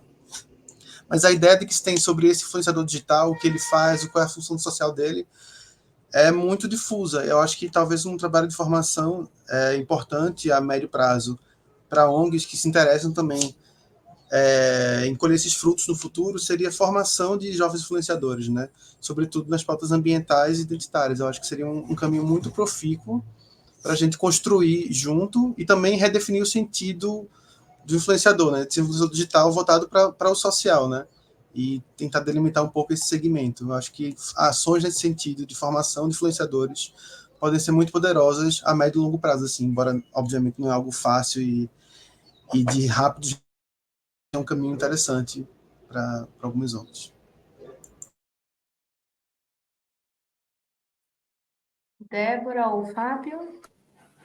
Eu acho que eu vou fazer um comentário rápido para complementar, que eu acho que uma estratégia que parece ser eficiente é o investimento em mídias, em plataformas mais audiovisuais, né? Como é o caso do YouTube, do Kawaii, do TikTok, cada uma com a sua especificidade, mas acho que investir na questão audiovisual é, sem dúvida, um caminho eficiente para falar com os jovens. Bom, eu acho que eu concordo com o que a Renata colocou, assim, né, de falar, né, com juventudes, é mais um público, no fim das contas é um trabalho de comunicação normal, é entender onde é que está o público, como que a gente vai falar com esse público, e acho que, na verdade, a gente tem até mais falando aqui, né, nesse âmbito de influência e tal, são, acho que até mais aberturas, assim, porque a gente sabe que é um público muito mais ativo, e é isso, é entender onde é que estão, qual é a linguagem, e como fazer, assim, né? E é isso, investir também em jovens, né? Jovens influenciadores, porque jovens conversam com jovens, enfim, é como é, assim, né? Eu acho que, e aí falando um pouco de, assim, né, uma percepção meio, e botando um pouco de lenha aí nessa discussão, assim, né, meio empírica de que, tipo, eu acho que a gente está vendo e vai continuar vendo, porque, enfim, a evolução ela é muito rápida, muitas mudanças, assim, né? Na própria concepção do que é influência, né? Então, a gente é mais segmentado hoje. Antigamente, os influenciadores eram grandes influenciadores, né? Ou que era um ou outro, era mais concentrado. Hoje, a gente consegue ver que é isso, as pessoas têm suas comunidades menores, a gente pode investir em comunidades menores, e que é um caminho que é muito... pode ser muito efetivo, assim, né? E, inclusive, mais barato, assim, também, de certa forma, pensando, né? Acho que pode ser um trabalho muito mais alinhado, assim, né? Até mais real, porque antes, quando você pensa que é concentrado e as pessoas têm uma visibilidade muito concentrada nelas, e por isso, né, um valor muito alto, um valor para que eles podem, né, escolher se eles vão fazer publicidade ou não, é outra coisa. A gente trabalha, é isso, vai ver influenciadores no TikTok hoje que são segmentados, mas que tem comunidades muito... E aí é isso, pensar as comunidades, porque para a gente, eu acho que isso é muito importante, assim, né? Para quem está pensando em causa, a gente... Pensar as comunidades, para mim, é o ouro da influência, porque você pensa em todo mundo que está trabalhando com internet, que tem suas comunidades, a gente quer o quê? Uma base engajada. E é isso que as pessoas têm, né? E quem consegue fazer um bom trabalho de influência, um bom trabalho de, né, trabalhar a sua comunidade, criar a sua comunidade, gerir sua comunidade, é o ouro. Acho que é o ouro para quem trabalha com causas. E acho que é isso, né? Nem todo mundo vai ter o tamanho de um Greenpeace, por exemplo, que vai conseguir chegar em gente tão grande, que vai ter tanta visibilidade, mas que ainda assim pode ser um trabalho muito efetivo. A gente, no Creators, a gente investiu em aumentar o alcance de quem já tinha uma base e sobretudo, fazer com que eles tivessem mais noção de como trabalhar suas comunidades, como trabalhar a internet, como trabalhar redes, né? E aí, respondendo um pouco algumas questões aqui, né? Eu vou começar pelo inverso. Como é que foi né, manter essa galera engajada até o fim do projeto, né? Foram 10 meses, num ano difícil, que foi 2022. Então, a gente teve, né, curvas aí, né? Obviamente. Mas a gente teve eles muito engajados, sim, porque a gente tinha um tratamento muito próximo deles, né? Então, o Creators é uma coisa à parte, assim, mas eu acho muito importante, e é um tema que tem surgido aqui, né? Essa questão de trabalhar a formação de quem vai trabalhar com isso. A gente tinha um tratamento muito próximo com eles, realmente muito próximo, a gente estava em contato com eles muito o tempo todo. A gente tinha muitas ferramentas, né? Então tinha a supervisão psicológica, a gente tinha as nossas próprias conversas, nossos encontros semanais, e a verdade eles estavam amarradões, porque eles, assim, né, eles eram criadores de conteúdo, mas eles faziam tudo na raça, eles faziam tudo pela vontade e pela necessidade de se comunicar, né, a partir das suas perspectivas. Isso é uma coisa que eu não consegui falar, porque, enfim, acho que é muita coisa para falar dentro de pouco tempo, mas os nossos criadores, eles tinham todos perspectivas contra-hegemônicas, né? Eles eram 4 criadores indígenas, 2 criadoras que eram negras e, né, estavam em situações mais periféricas, então, tipo, a Amanda Costa, que vem da periferia de São Paulo, a Ellen, que é do Rio Grande do Norte, então, que eles todos faziam pela necessidade de estar na rede, de estar ocupando espaço, de estar falando para chegar em novos públicos e tal. Mas não sabiam, fora o Christian, que, de fato, o Christian ele era aluno de comunicação na época e tal, então ele tinha um know-how maior. Não sabiam muito bem como fazer, então acho que eles estavam muito amarradões, assim, em estar aprendendo mais, assim, e obviamente é isso, a gente, né, fazia um esforço de estar sempre muito próximo e mantendo ali, né, a chama acesa, mas não era nem um esforço tão difícil, assim, vou te falar, não era, eles estavam amarradões, assim, em produzir, em conhecer mais e tal. E o processo seletivo é isso, é muito diferente, né? Essa questão de como monitorar perfis e tal. A gente fez um processo seletivo, né? De fato, a gente lançou edital nas redes, a gente fez uma chamada pública e tal, mas a gente também não conseguiu fugir disso de buscar no dedo mesmo, assim, de, cara, quem são esses influenciadores, quem são pessoas potenciais que podem estar no nosso radar, convidou a se inscrever e tal. É isso, vai fazer um levantamento, vai fazer pesquisa. Não adianta. É fazer pesquisa. E aí a gente fez um processo seletivo mesmo. E aí a gente tinha nossos critérios, né? A gente tinha a gente tinha 4 vagas inicialmente. A gente teve mais de 80 inscritos. Foi um processo seletivo super curto. Foram 19 dias de processo seletivo. 19 dias de inscrições, na verdade. E a gente conseguiu ampliar as nossas vagas com o apoio do GSCC. Mas a gente também tinha reserva de vaga, eram 50% precisavam ser necessariamente indígenas, 25% necessariamente pretos ou pardos e 25% amazônicas. E aí, né, podia sobrepor as categorias, assim. E, no fim das contas, a gente conseguiu um time que tinha muita... muita propriedade, então dava muita autenticidade, porque a gente precisava falar naquele momento. E é isso, foi um processo seletivo insano, assim, mas também foi isso. Quem a gente conseguiu ver mais potencial... Por exemplo, o Pepe, né, o PPAK Cricati, ele era muito incipiente, assim, numa produção de conteúdo, e a gente chamou ele porque a gente viu algum potencial ali, ele falou, cara, eu quero me comunicar com os meus parentes, eu quero conseguir me comunicar com os meus parentes e tal, é isso que eu quero fazer. E a gente falou, cara, isso é ouro também pra gente, isso é maravilhoso, porque pensando nos outros objetivos do programa, né? Então... Não sei, acho que respondi, mas é isso. Bom, queria agradecer a participação de todos vocês.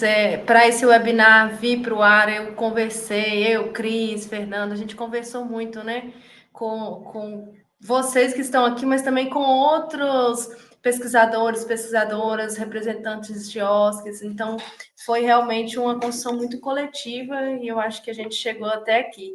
Então, assim, muito obrigada. Acho que foi um papo muito bacana, com um engajamento muito legal aqui nos comentários, né? Muitas perguntas, questões, desafios.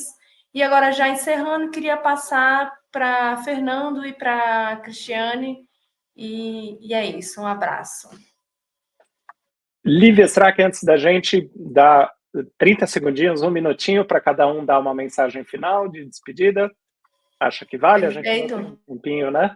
Posso começar com a Renata, que está ao meu lado no vídeo. Sim, só agradecer, assim, queria ter mais tempo para trocar, que eu tenho certeza que vou desligar, vou ouvir 1000 outras questões que poderia ter falado, então também fico à disposição se surgirem, né, da parte de vocês, todo mundo que está assistindo, tiver alguma pergunta, eu fico à disposição. Meu arroba em quase todas as redes é Resenli, e no LinkedIn Renata Senli, estou à disposição de vocês. Obrigada pelas trocas, muito importante ter esses momentos. Poder me seguindo na ordem aí, Renato, depois Júlia, depois Fábio, depois Débora.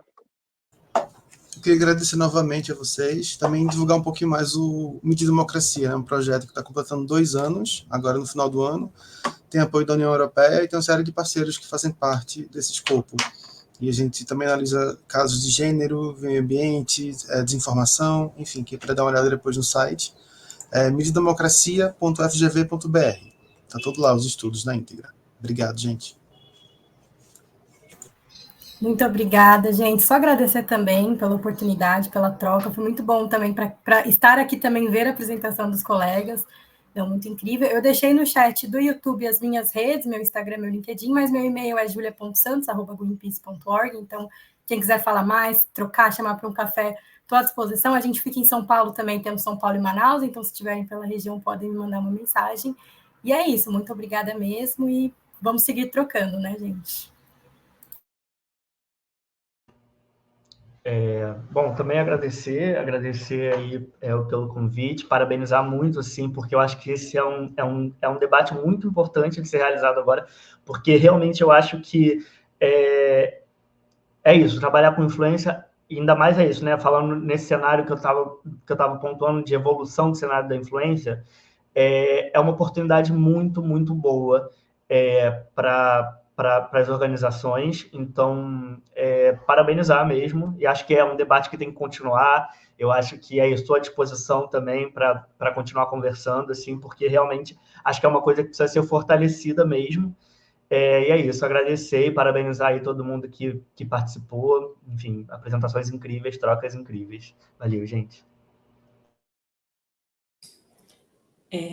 Bom, vou agradecer também a oportunidade e reforçar um pouco que o NetLab está à disposição para apresentar as pesquisas que a gente tem realizado. Assim, o nosso objetivo é ter impacto social, assim, é fazer com que as evidências científicas cheguem nas pessoas.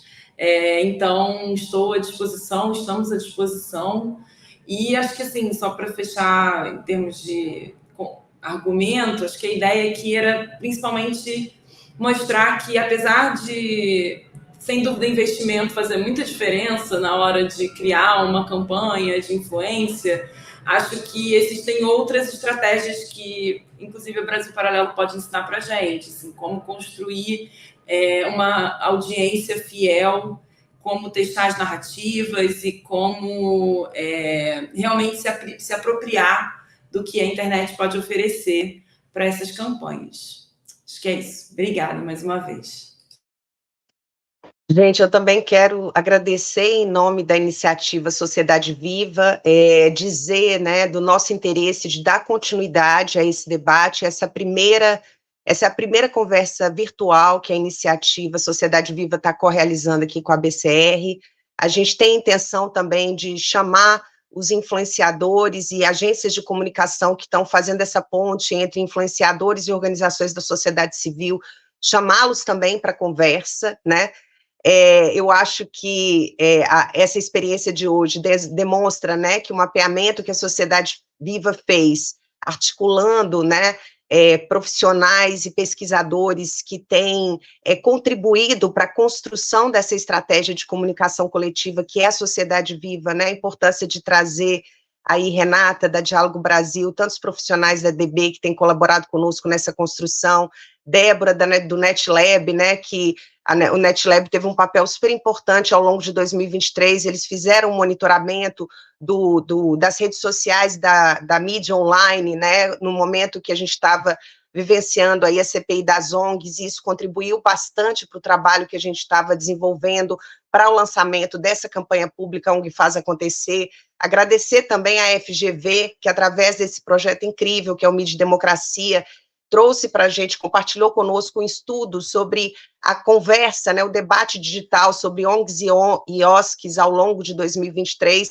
Então, os projetos, né, que têm sido desenvolvidos pelas organizações e as instituições aqui convidadas e as pesquisas feitas têm alimentado a construção dessa estratégia, né? A gente espera que seja realmente uma estratégia de comunicação com vida longa e que seja realmente, que a Sociedade Viva seja realmente esse ambiente agregador, né, que possa possibilitar a todos nós, né, não só essa troca de experiências, né, e trazendo insumos aí para as nossas ações coletivas aí, a curto, médio e longo prazo, tá bom? Agradecer, obrigada. Super legal, obrigado, Cris. Eu queria também agradecer não só a todo mundo que está aqui, a nossa querida Lívia Alcântara, que fez uma super mediação aí do debate. Muito obrigado, Lívia, por todo o papel aí, seleção e tudo mais. E eu queria terminar reforçando esse convite, né? Já vários falaram, pô, precisa continuar esse debate em outras oportunidades, e deixo já o convite, no comecinho de novembro, a gente vai ter o 4º encontro de comunicação e captação de recursos. Então, vão ter vários temas, né, ligados à comunicação, à captação.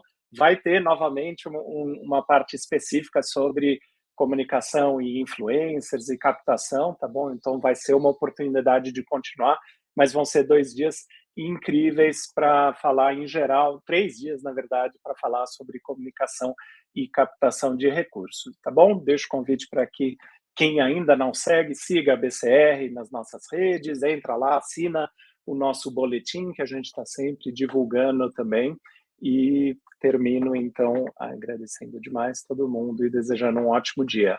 Lívia, uma palavra final para encerrar?